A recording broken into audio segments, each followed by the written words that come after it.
Here's a little personal anecdote. During the years in Hawaii, a few of them were spent living in an apartment overlooking Waikiki.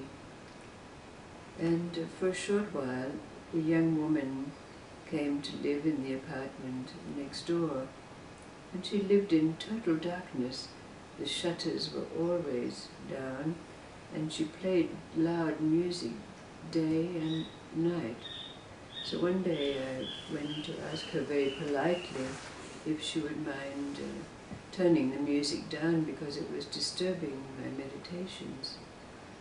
And rather sneeringly she said to me, "Oh, is that you I can see flying around on your broomstick at night?" But in any event, whatever association she made between meditation and witches, she turned off the music and moved out very soon thereafter.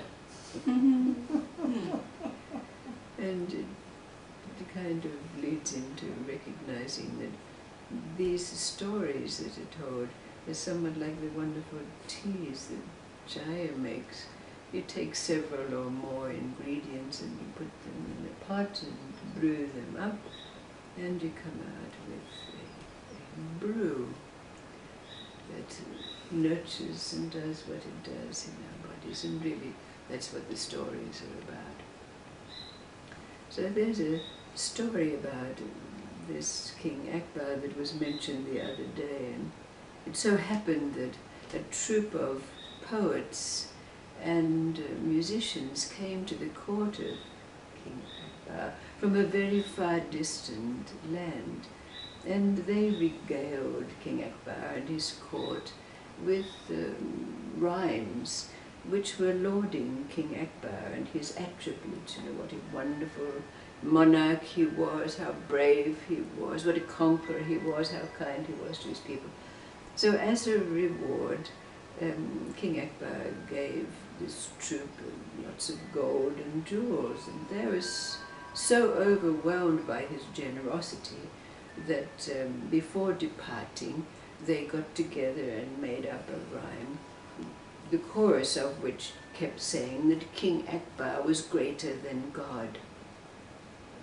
Well, after the troupe of poets and musicians left, all of King Akbar's court was kind of a bit gobsmacked by this, and King Akbar could observe that they were all perplexed by what it was that had been said, because of course they were all very great followers of Allah and Islam. So King Akbar decided that he was going to play a little bit with them. So he said, "Oh, it seems that I'm greater than God. Is that so?" Well, of course, his court were in a very great dilemma. What could they do? They couldn't really go against their monarch, because to do so was obey every command and all of that kind of thing. So they all kind of nodded their heads. So he decided to pinpoint them down even more, and he said, "Well, is that true?" And of course this one said, yes, you are greater. And so he went to each one, and of course they all agreed that he was greater than God. Well, of course he was getting more and more angry inside that no one dared to speak the truth. So finally he came to his favorite, that wise and rather jester-like counselor that King Akbar had a great fondness for. He pointed to him, he said, "Well, Birbal, what do you think?" And Birbal said, "Well, of course, sire, you are greater than God." And everyone was aghast. I mean, if anyone was going to tell the truth, it was going to be Birbal. And himself, King Akbar, was shocked by this response. So he said, "Explain yourself. Why do you say, I'm greater than God?" Well, Birbal said, "It's very simple, sire. You are the only one who has the power to exile, banish people from your kingdom. God, being omniscient, omnipresent, and omniscient, has not that power. He cannot banish anyone from his kingdom. You have that power, so you must be greater than God. And everybody sort of cheered and clapped to this, because a realization came to the whole court about what was being meant by Biba's statement. But then if we combine this little story with that other story that's been told before, about that king who was so proud and so arrogant that he demanded that everyone bow down and put their head on the floor whenever they were in his presence. And so one day when this king had a great reception to which everyone was invited, and he came in with great pomp and ceremony and bombast, and everyone bowed and put their head on the floor in front of him, except an old hermit that was standing over in the corner. The king got very, very angry, marched over to the hermit and said, "Only God does not bow down before the king, and nothing is greater than God. Who then are you?" And the hermit looked him in the eye and said, "I am that nothing." I am what?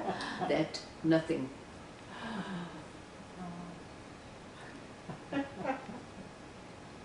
When we put these two stories together like ingredients in our pot of tea, what comes up for you? What arises from this combination of these two seemingly so different stories? And yet put them together and we have something. What is it for you? Remembering that we're still endeavoring to understand the nature of emptiness. And we know it in ourselves. We know emptiness. We know what that means. And we also know what it means to be present in the three levels of existence at any one time. They're always present.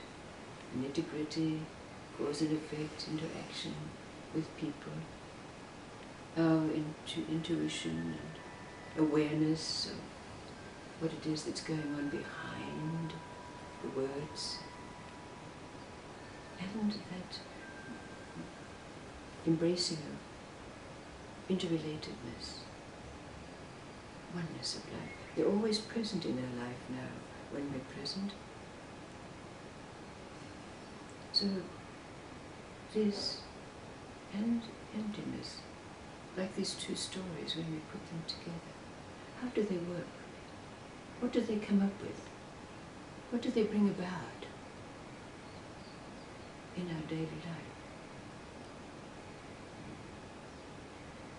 We could call it emptiness and fullness, movement and stillness as those words have been used.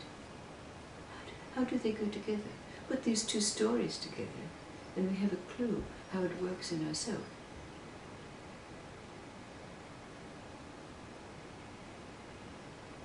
One can't exist without the One can't exist without the other. Because if you haven't got the emptiness, there's Exactly. so it's Yes. yeah. Yes. It's like the two sides. Well, can say two sides of the coin. We can refer to it as that, yes. Because It is spectator is in the middle. like a spinning coin in a way, isn't it? Right. Because it's not either gives the appearance of being there, but it's not there. Exactly, exactly. And of course in that spin, the opposites are no longer present. So there's two stories.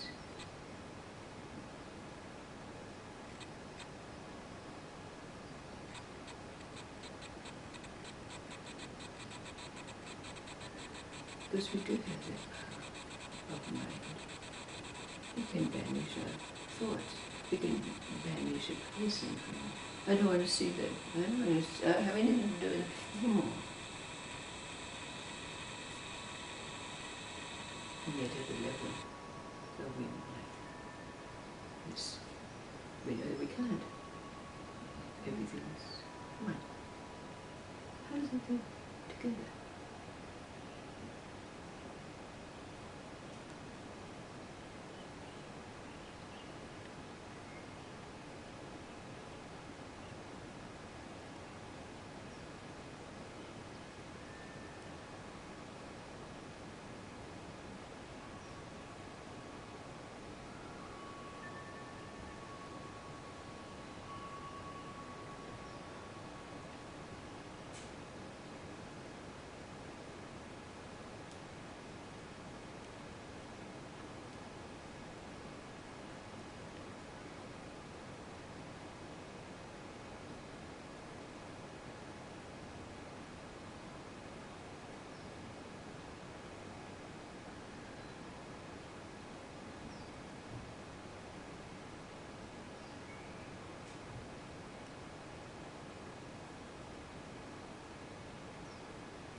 It's a bigger question than we think, isn't it, really?